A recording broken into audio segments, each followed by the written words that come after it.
Thank you. Thank you. Thank you. There is more than Marty. But I don't remember everyone's name off the top of my head. Marty, I've been going back and forth with for a few years now, it feels. So, Marty and everyone else there like him, thank you for joining me. I know, rambling idiot, probably made it really hard to listen to. And honestly, if you didn't go check out the Tinfoil Hat Tuesday rant that I put up first, well, I'd go check that out right now. I think it applies. Maybe I'm wrong, but I think it applies to what we've been doing here. And let's wrap this up. Let's see what we can do to help. Yet we have this consolation with us, that the harder the conflict, the more glorious the triumph. I think he was one of the true anarchists that was living amongst us in the colonial days. Words attributed to the Buddha, Siddhartha Gautama. He said there are only two mistakes that one can ever make on the path to truth: not starting and not going all the way. All the way. I wrap up a lot of my podcasts with this quote because I love it so much. It's about persistence. It's not about saying, hey, I went this far and now I'm uncomfortable to see the rest of the picture. I made it 3/4 up the mountain. That's far enough. Let me set up my base camp here. I'll pitch my tent and I'm staying here. No farther. I don't want to see the peak. Yeah, I weathered the storm from the haters and now I'm going to go back to just making money. No, fuck the money. How about we always go after evil? And if that's what they've got time to do, we have time to push back.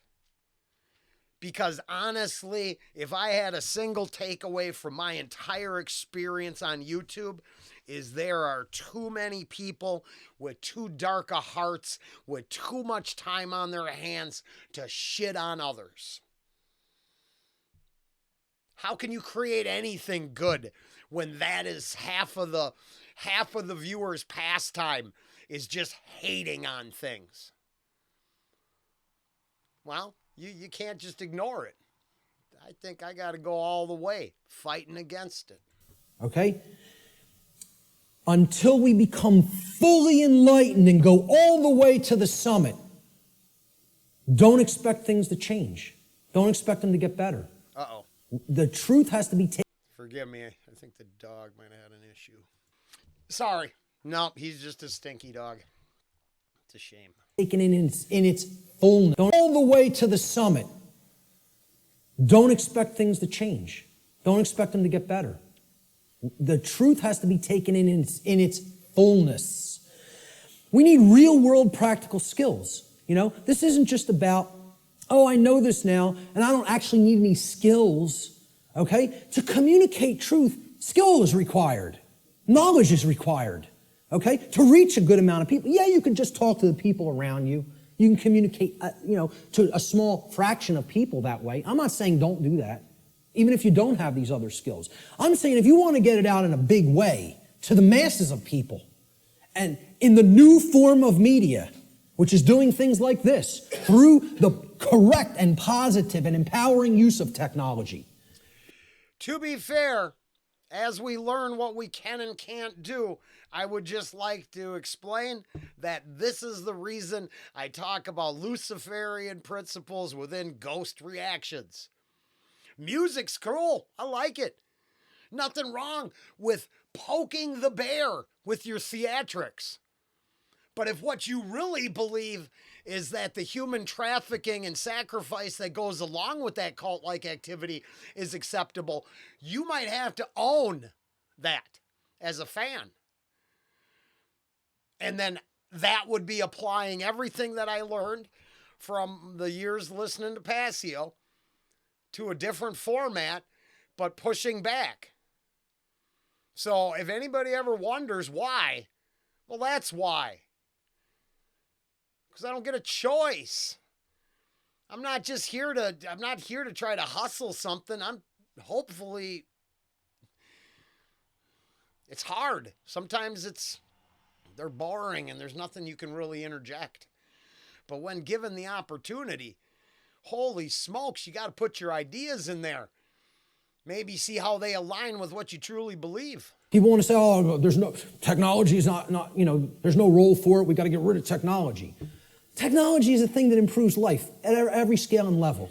Okay, this might take a while because I just watched an RFK thing and I reposted it. And you can have your personal feelings. That's cool. Everyone does.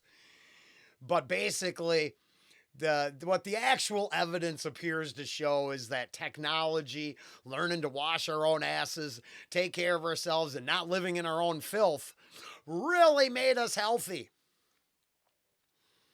And then the medical industry took credit for it by saying it did it with injections. In fact, after watching that clip, I'll link it down below at the end. After watching that clip, I realized they had to make us healthy because they had to make us unhealthy because through growth, technology, and a higher standard of living, we just automatically were healthier. No money in that, huh? No money in healthy people. I would argue it's why cancer exists. I'm pretty positive there's been enough money to fix that shit. And I think all the evidence is hidden because it's a cash cow. You can take that away. Because God forbid people would have to work. That's just us stupid normies that work. The other end of the spectrum exploits the worker. I'm just saying. I believe that. The tool is how it's used. Exactly. Okay? We're using technology for a powerful and enlightening purpose right now. And that's its intended use. It's to serve humanity and to serve truth. Okay? So real world skills in the technological era, I feel, are absolutely required. And here's some of them. You need good organizational skills. Like, hey, Art and Chris did this right today. They set this up right. I've seen people set things up real badly. And I've seen it done the correct way, which is this way.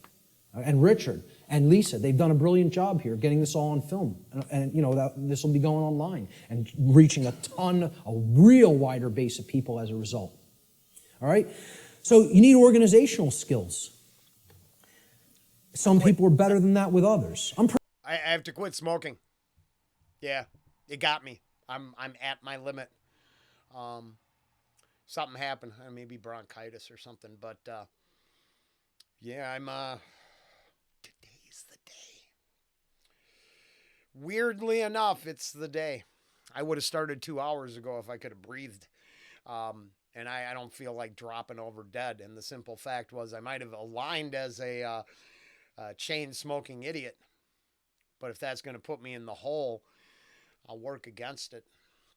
So, sorry if I have a language or communication issues because I got a wad of nicotine in my lip.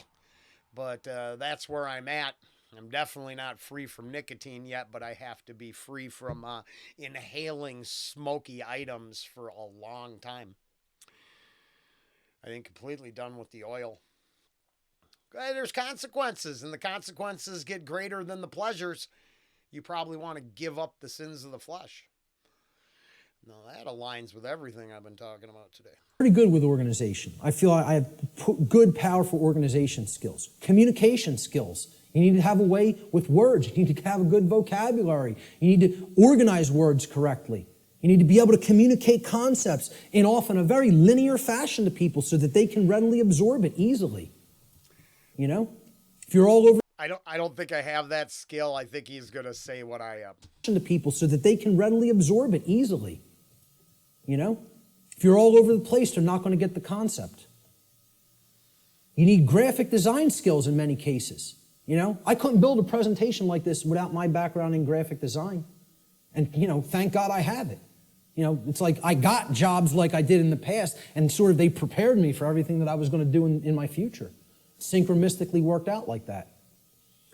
But, you at least got to know how to lay out a flyer, folks. How many people here can lay out a simple flyer? That's awesome. I'm so highly impressed by that. I'm telling you, I've asked people that in other presentations, like 2 people raised their hand. That's awesome, okay? You should be proud of that. Presentation skills, like putting something like this together. How many people have basic presentation skills with a computer? All right, a little less, but not bad either. I'm impressed. And this is one of the things that would make Passio ashamed, because we've pulled it out many, many times, but just to double down one more time.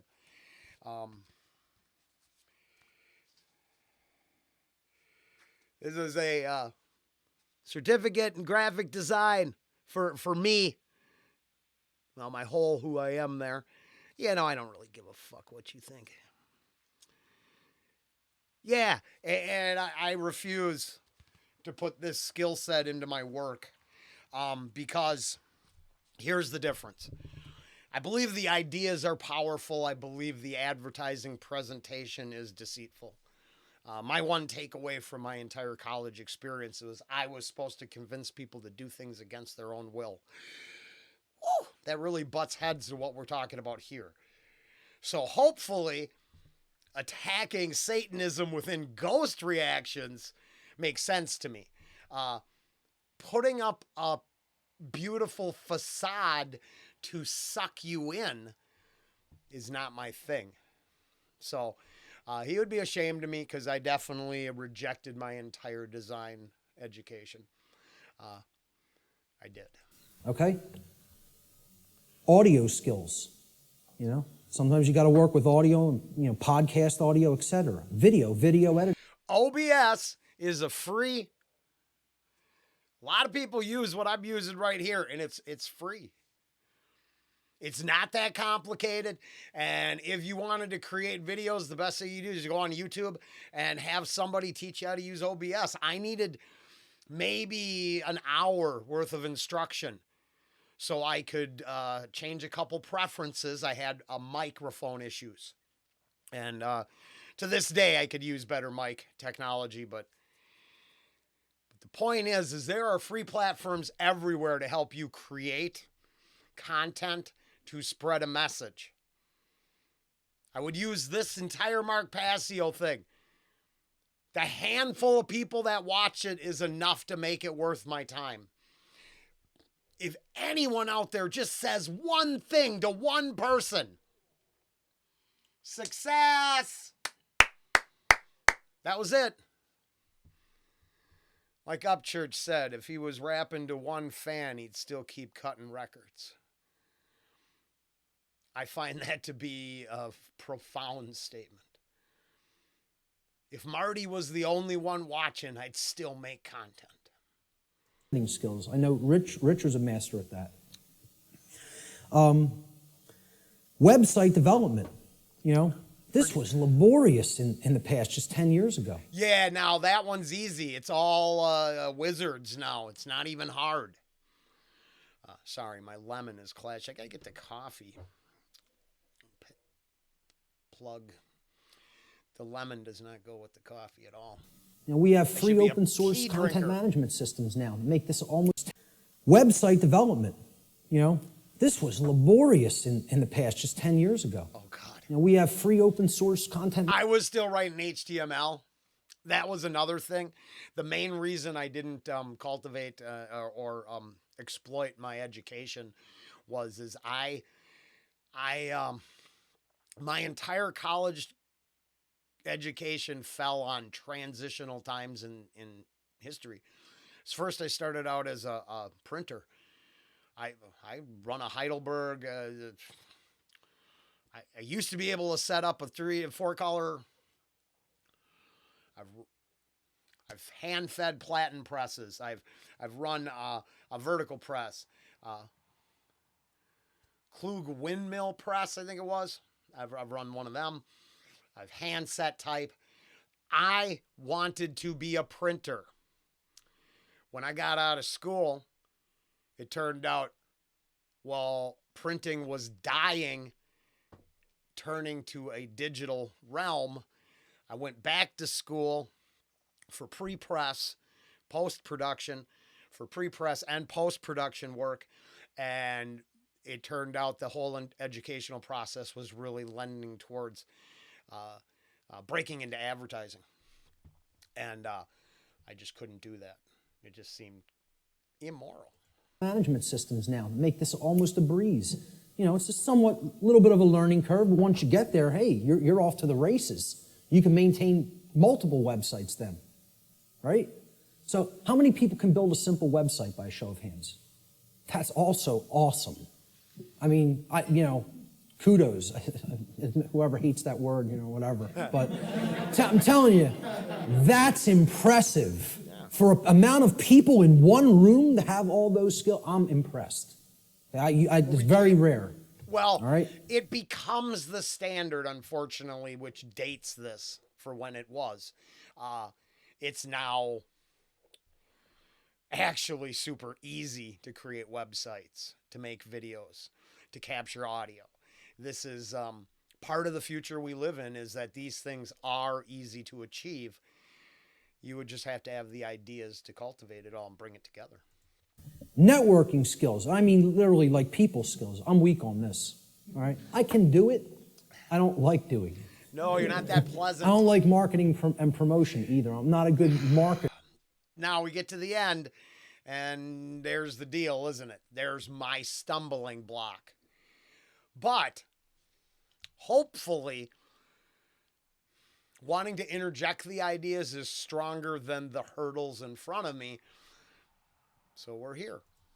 Of my work. I'm trying to get better at that, but I need some work with that. And maybe there's people that can help me with that. But, I have a good chunk of all these skills. I could do all of them. I'm not so good on the last two. I need more work. But, if most of us don't have these skills, we're not going to be reaching the optimum number of people. We need to become the new media that is dedicated to truth and put that out there for other people's consumption and other people's edification. All right? All right. And I will take I'll take a victory lap right here, and I'll pat myself on the back. I didn't buy a single bit of influence. I hope I haven't begged any of you for almost anything. I hope I'm appreciative of the few people that support us, but the 35,000 feel actually earned. I could have bought bot traffic. I could do all kinds of things to make it look like I'm doing better.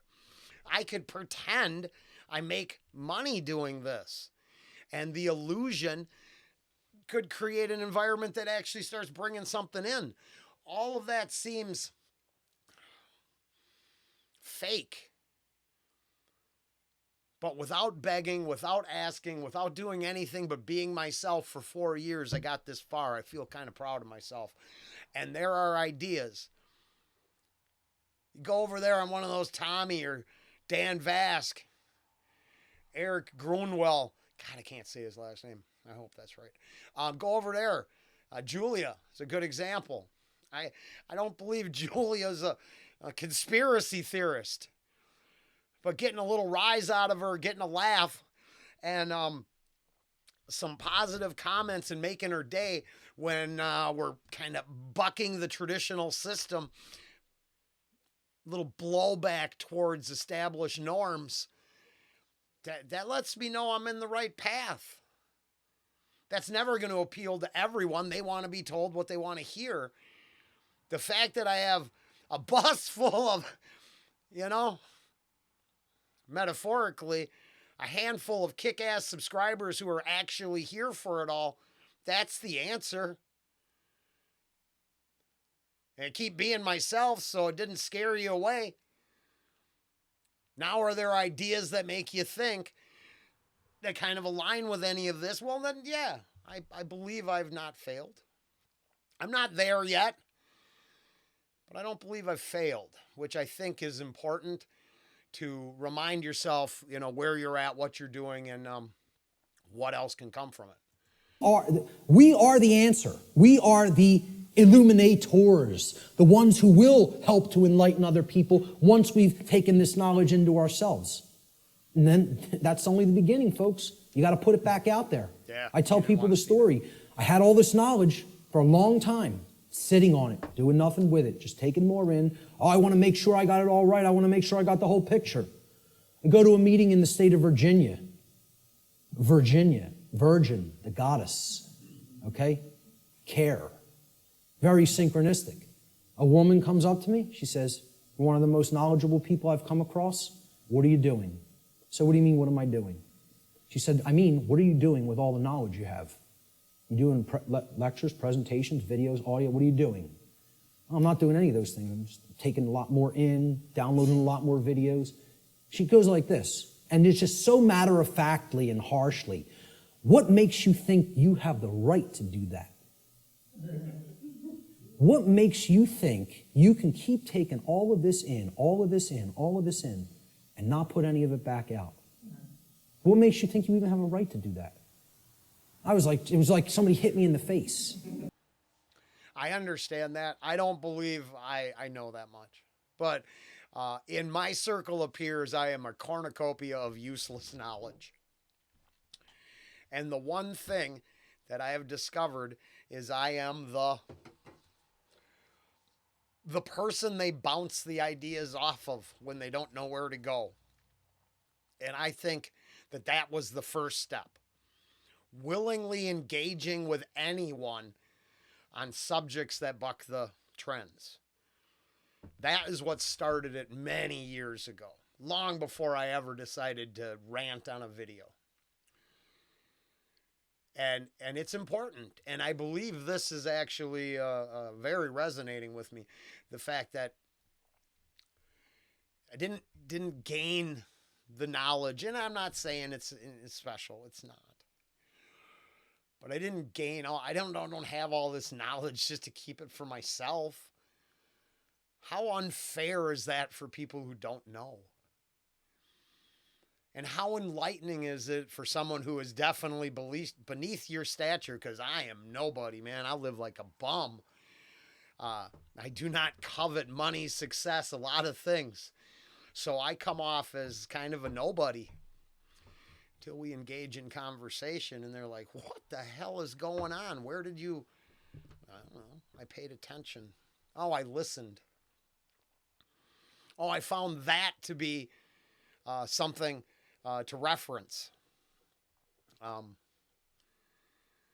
Yeah, that's to share with others. It's not some private reward. She said, this was her phrase. She said, I'll never forget it. You're Niagara Falls in a water balloon. Huh. You're taking all this in and all this pressure building up. It's got no outlet. It's going to burst. She said, you have to put an outlet valve on that knowledge and let it flow out of you and go out to others, and then more will come in. Right now, there's no pressure release valve. You're Niagara Falls in a water balloon. It's like a truck ran me over, you know? Literally like I got hit by a truck. I came up with the idea for what on earth is happening like a couple of weeks after that, because it's all I could think about. All I could think about is what she said. It kept echoing in my head. What makes you think you have a right to do that? And didn't say it nice. Like said it like, you know, you're not doing the right thing here. Get up off your ass and do something. That was the tone it was. For me, it was my honey bunny. Kept asking me how I knew things, and eventually she was calling me Encyclopedia Randica, which is ridiculous. I am not that knowledgeable. I can't do math. I can barely spell. I have a lot of shortcomings. But boy, do I know trivia. I remember a lot of trivial things. And I just use that as, I don't believe any of this is trivial. I just put it in that category because I love the cornucopia of trivial knowledge expression. I just think that explains it all perfectly. Yeah, no, I have no skill sets in life, but man, I do good on a game show. But it was being called on it constantly that said, oh, okay, maybe it's real. Maybe it's real. And maybe it should be shared with others. Said in. And I totally appreciate it. You know? Who knows, man? If that wasn't said to me at that time, I might not be doing anything. I might not have done a thing. You never know. I'd like to think at some point I would have, but at the crossroads. I got to fill up my coffee. I wouldn't be here if it wasn't for Passio. That is the brass tacks, man. That is just down to the bare bones of it all. If it wasn't for this section of this, I probably would have never thought that it was a good idea. And like I said, I just picked reactions because it turned out that the angry rants weren't as effective as I wanted them to be because you didn't know me. I had to get to know people through the music reactions. Then maybe they'll sit through the rants. Last section. Then we'll get to some questions. I just, forgive me, struggling with the hand to mouth. Really, next couple days are going to be rough. I'm sure I will spill it in reactions, but yeah, it's going to be rough. I think I'm going to be drinking pot after pot of coffee. Quote by R. Buckminster Fuller, "The dark ages still reign over all of humanity, and the depth and persistence of this domination are only now becoming clear. This dark ages prison has no steel bars, no chains or locks. Instead, it is locked by misorientation and built upon misinformation. Caught up in a plethora of conditioned reflexes and driven by the human ego, both warden and prisoner attempt meagerly to compete with God. All are intractably skeptical of what they do not understand. We are powerfully imprisoned in these dark ages simply by the terms in which we have been conditioned to think. If you didn't watch the Charlie Kirk talk and the initial video this morning, in fact, we should put that up right now. I think it's over here.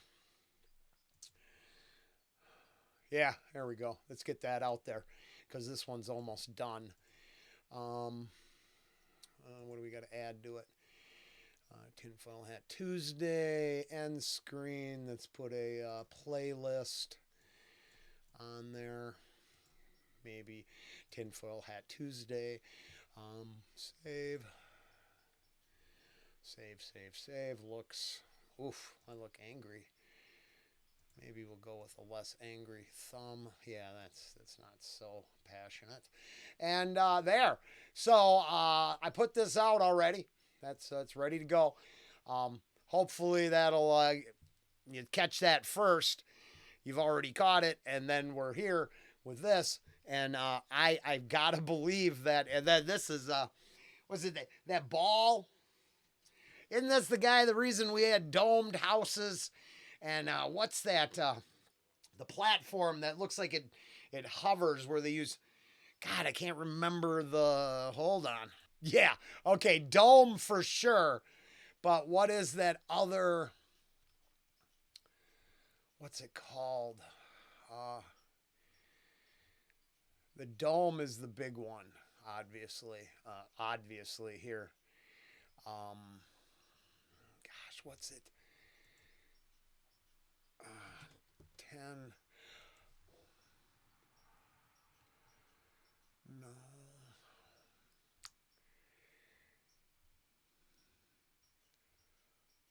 Basically, I don't remember the name of the platform, but yeah, it was. I've listened to a few things on the gentleman. I thought it was very interesting. And if this quote does not align with some of the stuff from the Charlie Kirk thing, I mean, what the hell? I don't know what we're doing here. I'm pretty sure they do. Imprisoned in these dark ages simply by the terms in which we have been conditioned to think. The conditioning of our thought is what has kept us in this prison. And only now, the actual depth of the dark ages that we are in are starting to become clear to some people. We are in the time that I call the apocalypse. And actually, I want to start rephrasing this. I want to actually explain to people we're not in the apocalypse anymore.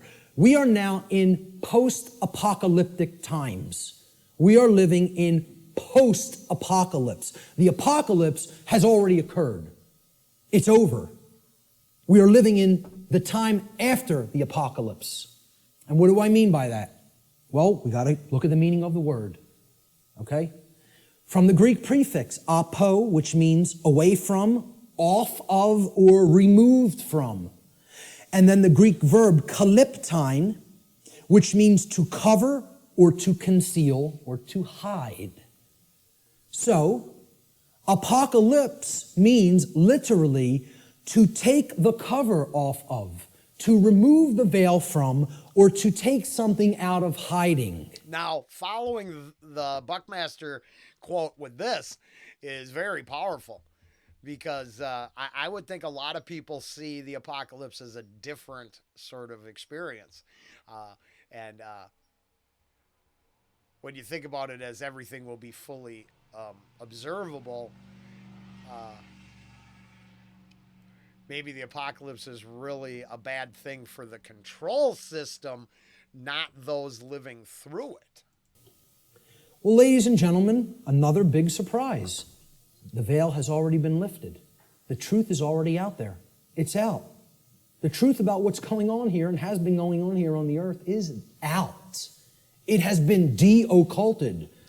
And not just by me, by many, many other researchers. Okay? There's a laundry list of them out on my website, and I talk about in the podcasts. All right? It's all out there. It literally means to reveal or to take out of hiding. The apocalypse is the great revealing of the truth to the masses of people. Or it is what I simply refer to as the process of de-occulting the truth. Sure. Removing it from being hidden. They've taken, and a negative to the control system has been turned into a fear mythology for all. That makes sense, actually. The whole inversion of truth. What humanity needs to do is make what I call the cosmic apology. And I'll get to what that means. See these words right here? I was wrong. That's the most powerful phrase that can ever be said by a human being. Now, to be fair, we were told that no is one of the most powerful. You know, I guess it's one word sentence, but it is. I think no and this are in the same ballpark with the same underlining meaning, actually. The second most powerful phrase I would acknowledge is I love you. But this is more powerful than even that. Because this is about internal change, not just a dynamic or an interaction or a relationship with another. This is about an internal metamorphosis. When you say these words, this is the phrase of all power. No is the word of all power by which we reclaim our power. But this is the phrase of power. All right? Okay. The word apology comes from Greek. Apo, meaning away from, off of, or removed from, as we've just seen. And the Greek noun logos. Logos means word. Okay? So hence, an apology, it literally means to go away from the word or to give back the word. Okay? You are taking it back. So if I make an apology, I said something, I didn't really mean it, or I want to retract it. An apology means, let me take back what I just said. Okay, I'm taking it back. I'm removing the word. All right, I'm going away from the former word or phrase that I just said. That's an apology in the standard colloquial English understanding sense. All right, let's look at what I call the cosmic apology and where this term really comes from, what it really means. See, the Greek noun logos, which is written there in Greek script, which means word in Greek, it comes from the Greek verb lego. All right? Lego in Greek means to speak or to say. It's where we get the English word lexicon from. All right? The Latin noun lex legis is related to the Greek verb lego, to say. Again, because who put the laws into manifestation? The Creator did. How did the Creator manifest the physical universe and all the laws? Spoke it into existence. Now, my comparison between natural law and Jesus Christ over in the Charlie Kirk thing is complete right there. At least from my reflections on what Mr. Passio has to say. That without acknowledging a force greater than yourself that creates this entire thing, you are suffering from cosmic abandonment. You have lost your father, mother, whatever guiding force you wish to call it. I see it as a set of rules. But this is why they align to me. Reality and truth are spoken into existence by the power of vibration, the vibratory power of voice. Okay? So the Creator created the universe by the phrase, fiat lux in Latin. It means let there be light. Okay? The Latin noun lex legis, meaning law, is actually derived from this Greek verb lego, meaning to speak or to say. God and not man is the logos, the author of law, the one who spoke the law into existence at the creation of the universe, because natural law is the boundary conditions of the manifested reality called the physical universe. These are the boundary conditions which govern it. Humanity's work is to learn to listen to God's word, not man's law, natural law, spiritual law, moral law, God's law, karmic law. I don't care what you want to call it. Call it whatever you want. Okay? Consequentialism. This is the... Once again, I'm reminded that I hope it's not just ego. I hope I was a good student. I'm pretty sure this morning's connection is the evidence to me that I've been paying attention this whole time. And that when I hear things, like Kirk was saying, I instantly go back to, wait, that applies to natural law really easy. I don't have to take the one path being presented. That path has parallel paths running with it. They're just invisible to the people involved. But it's the same ideas. That's the problem. The problem is wanting the statue to worship, to wanting the physical idea controlled by another human and presented to you when the answer is right out there, everywhere. It's right here. Truth. That's what, you want to talk about what all these phrases really mean? It all comes back to the word truth. That's it. It's the truth about what is, what's operating here. And humanity needs to align its behavior to this law, God's law, natural law. Without alignment of its behavior, don't expect to natural law, don't expect a thing to change here. Expect it to rapidly grow worse. Humanity must make a cosmic apology by giving the word, okay, which means the authorship of creating law. See, we think we're the authors, we're the authorities. That's what author means, right? Author. What's another word for author? This is just this is how mind control through words works, right? An author is a what? A writer. Well, what are you saying there? An author who has authority, they are authoring something, is a writer. They are a right, R-I-G-H-T-E-R. Okay? They're making it into a right.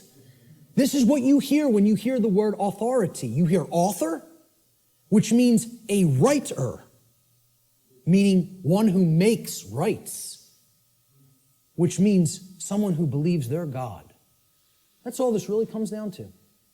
In a nutshell, we're up against a class of people who believe that they can be God and own and rule everybody else. That's all the dark occult comes down to, folks. People who believe they're God. Sick, psychopathic lunatics who think they're God and are going to rule the hell of the prison world that they're going to create, that they call their dark new world order. We need to give the word back. That's what an apology is. And who it needs to be given back to is the creator of the universe, because that's the author of the law. That's its rightful owner. The word doesn't belong to us, folks. The word belongs to God. That's why it says at the beginning of the biblical text, in the beginning was the Word, and the Word was God. You know, that's what the Logos is. Natural law. God is law. You want the best definition I could ever give you for the word God? Law. People don't want to look at it like that. No, because very few people ever. Because they're sure that they're sure they're controllers. And here's the catch to that. because they demand security over liberty, so their controllers are somehow their protectors, which I believe the evidence is contrary to that. Your controller is your enslaver. It's your cult mindset that allows you to think they're your protectors. Look at it like that. That's what the force of creation is. It's natural law. It's how we co-create our reality, whether we do it consciously or unconsciously. This apology is accomplished when we open our minds and hearts to truth and we start saying the lost word, no, to evil, to the presence of evil in our lives. See, this is an initiate inside what was known as the Jed or the Djed pillars, depending on how certain people pronounce it. And these Jed pillars represented stability and enlightenment. And they represent the two principles, the sacred feminine principle of non-aggression and the sacred masculine principle of self-defense. The initiate is the enlightened one who is incorporated and bridged both pillars and has come to the place of cosmic illumination, which is represented by the winged disc of Ma'at in the Comitian tradition, which is over the lintel between the two pillars. That winged disc of Ma'at. Ma'at was considered a great mother goddess in the Comitian, the ancient Egyptian traditions. Okay? She was the force. She was a personified deity. You know, the ancient Comitians didn't actually worship a physical woman. It's not what this was. It was the personification of truth and justice and order and natural law that was encapsulated as the sacred feminine essence. And she was above all the other deities in the pantheon of Egyptian deities, of Comitian deities. Ma'at, there was no god or goddess higher. And how they looked at alignment with Ma'at is if you wanted to have order and you wanted to avoid chaos, you learned the teachings of Ma'at because she was the goddess of justice and she was the goddess of righteousness. She was the goddess that brought order if you aligned yourself to her teachings, and her teachings were natural law. So that's what this is here. This is saying we need to take away the word. It's not saying remain silent and don't use your voice. It's not what it's ever been saying. This is a symbolic allegory for the apology. All right? You know what else the G in the middle of the compasses and square is? Apollo G.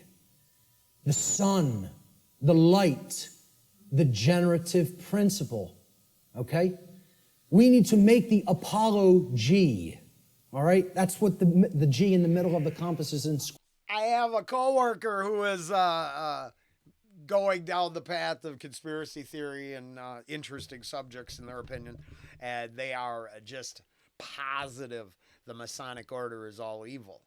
And every time I listen to Passio, I get tempted to search it out just for the knowledge base.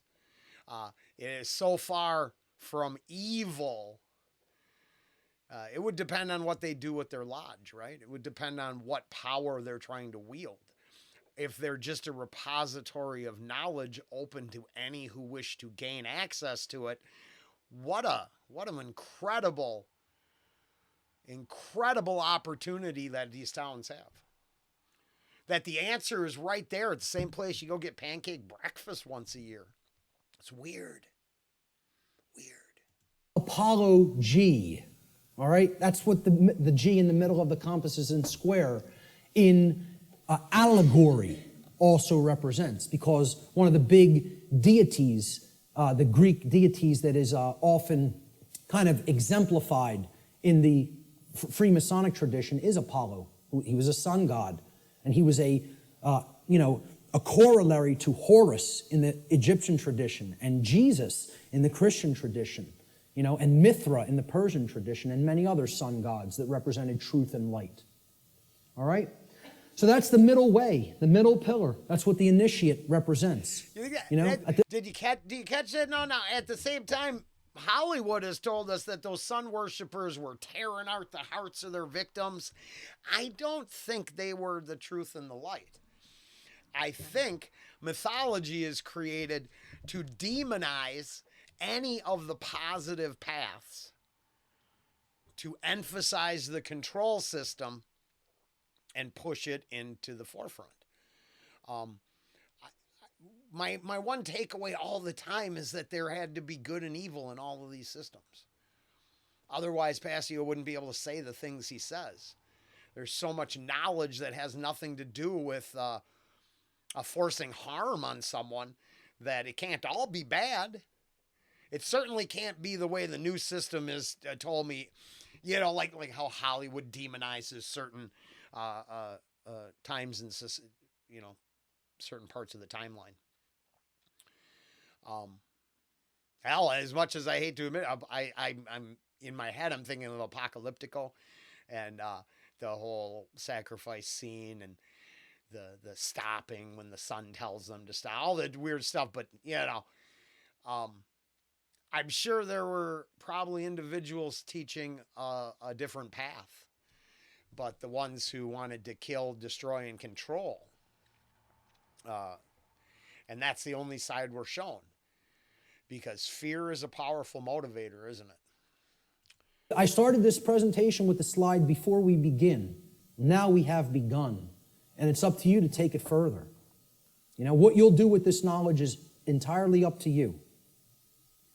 See, this is a painting by Alex Gray that shows the worldview schism. Are we going to stay embedded in the left brain and in other forms of imbalance, and we're going to create the negative worldview, right? Or are we going to live in harmony with natural law, which can create this path when we incorporate the creative and nurturing and sacred feminine aspect of our beings? Natural law, living in harmony with it, can only lead to these conditions: freedom, peace, prosperity, the continuation of our species, our actual physical survival, and our evolutionary progress in consciousness. That's what living in harmony with natural law leads to. Conversely, living in opposition to natural law will get us this side of the world tree. It'll bring this world, this hellish world of chaos and destruction. Because living in opposition to natural law can only lead to these states: control, enslavement, war, chaos, evolutionary stagnation, and ultimately the extinction of our species. Which will we choose? That's still up in the air. I can't tell you that. Only each individual can make that decision. Well, we've come a long ways, and it appears that the cult of personality revolving around the New World Order only likes that aspect of it. That, yes, very much would love to see the extinction of certain ideas. Loves enslavement, loves control, loves war as long as their side's winning. It'll bring this world, this hellish world of chaos and destruction. Because living in opposition to natural law can only lead to these states: control, enslavement, war, chaos, evolutionary stagnation, and ultimately the extinction of our species. Which will we choose? That's still up in the air. I can't tell you that. Only each individual can make that decision for themselves, and then that will play out in the aggregate, in the mass consciousness, the numbers. Thomas Jefferson said, "A free people claim their rights as derived from the laws of nature." And this was also embedded in the Declaration of Independence. The laws of nature and of nature's God, and not as the gift of their magistrates. John Locke said, "The natural liberty of man is to be free from any superior power on earth, and not to be under the will or legislative authority of man, but only to have the law of nature for his rule." Former Grand Master of the Order of the Rose Cross, the Rosicrucian tradition, Francis Bacon, said, "Nature, to be commanded, must first be obeyed. If we want the forces of the cosmos on our side, we have to learn and adhere to the principles of natural law. If we do not align our behavior to that, nature will not stand with us. It will continuously stand against us, and it will itself create more strife and suffering in our lives. And we certainly won't command it. We won't command its forces with things like free energy used for any positive purpose. It'll only be used for destructive purposes. The psychologist Alfred Adler said, there is a law that man should love his neighbor as himself. And he's referring, of course, here to the Golden Rule.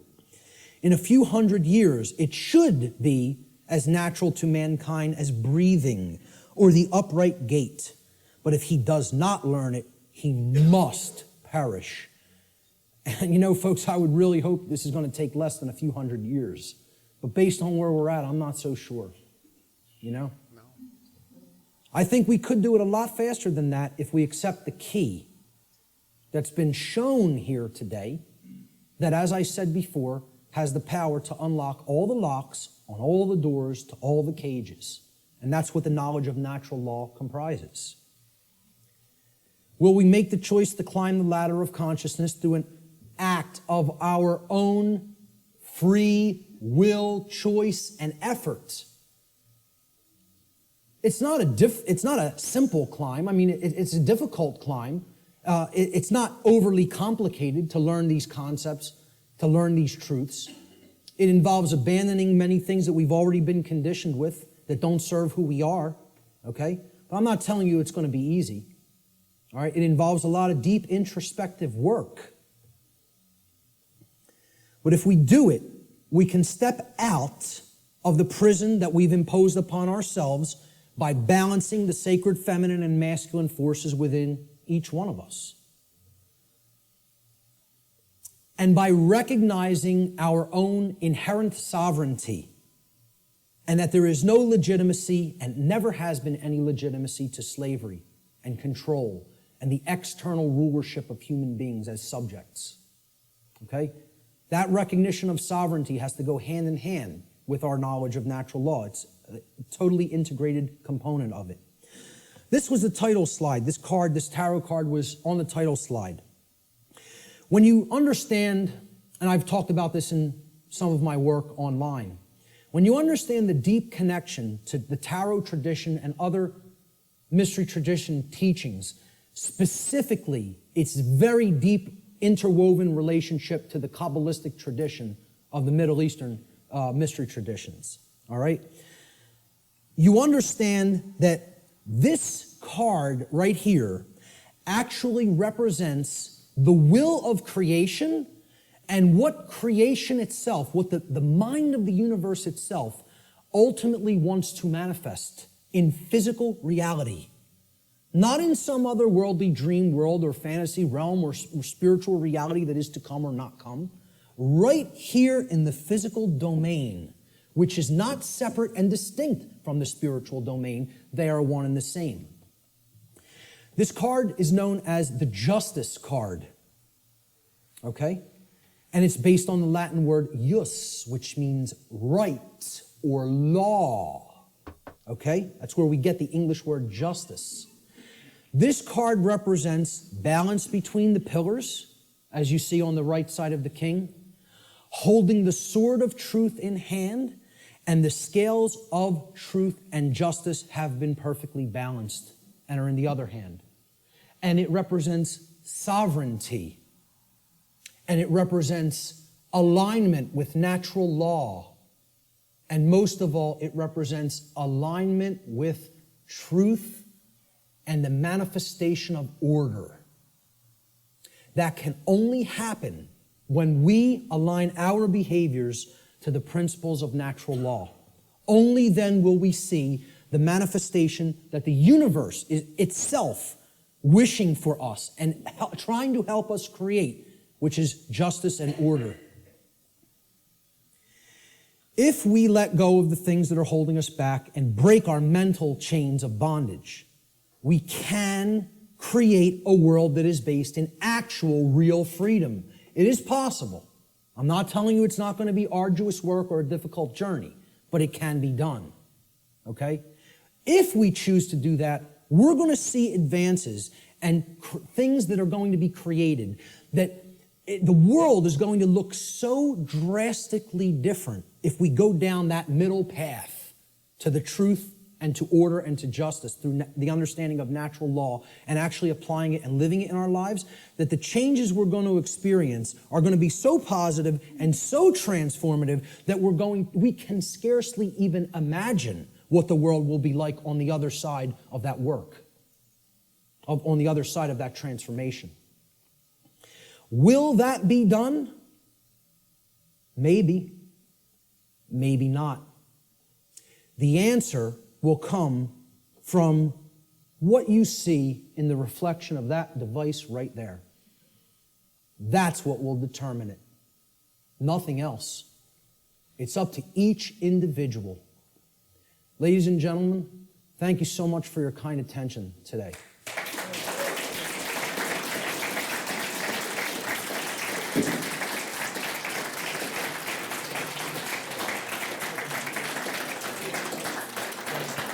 Thank you. Thank you. Thank you. I appreciate that. Finally, this right here, Lex Rex, simply means the law is king. The law is king. Lex Rex. That's my final slide. Thanks so much. Let's do some question and answer. How much time do we have, by the way? Did I run way over or did I leave some? Oh my God. Hey, I'm very happy that the venue allowed us to go over by this much, okay? And that they didn't just come in and say, you got to get out of here. So I really did want to leave time for questions, but I think it would be, I don't know if it would be really just, intrusive and ignorant at this point to just stay even beyond this time. So maybe we should start packing it up, all right? I apologize for going so far over. I think the information speaks for itself and is worth it, and I hope I was clarified on that. Listen, I'll tell you what. Anybody has specific questions, since there's no time for questions, let me just get this across, okay? Since there's no time for questions, I'll make a personal effort, and I rarely tell people I will respond to email questions. You tell me that specifically that you attended this seminar here today in an email, and if you have a specific question, get to the specific question quickly in your email, and I will make the time over the next few weeks to try to respond to everybody. I'll promise that. How's that? Does that sound okay? Yeah. All right, great. Thank you. Thank you guys all so much for being here, for staying for the whole thing. Thank you. I'm very impressed with you guys today. That takes a tremendous effort of will and attention. So, thank you guys so much.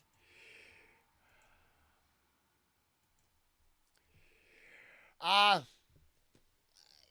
don't think we're going to be done with Mark. I think we're going to find something else. And I think it should be part of our weekly experience over here, or at least my weekly experience.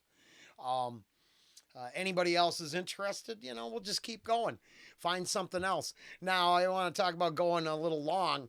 Almost, what are we in? 30-something hours to see 3 hours of stuff. That was a little long. Thank you for sticking with it. I got one more reaction, then I am off to work. Later.